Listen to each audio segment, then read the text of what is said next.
Itong may video. So this video I will teach you kung paano magpalit ng or maglagay ng blade ng circular saw.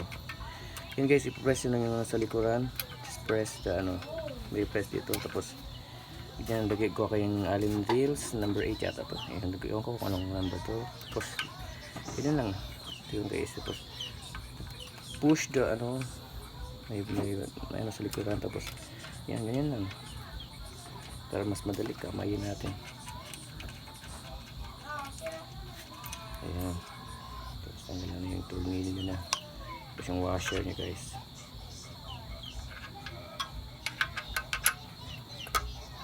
Ayan, lagyan natin yung blade niya. Ingat-ingat lang kasi matulis din yung blade natin. Yan, lagyan na, tapos lagyan natin yung washer natin. At ito pa yung isang nut, yung screw nya. Yan. Tapos higpitan natin guys. Kamayin naman natin. Tapos ito natin yung higpitan ng Allen. Yan. Hindi mo siya mahigpitan kapag hindi mo pinipress yung button. Press mo din yung nasa likuran.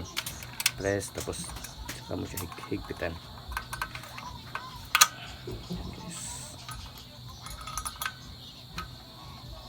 Yan, ayos na.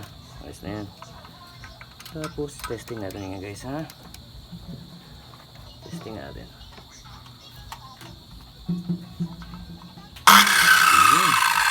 Kita nyo guys.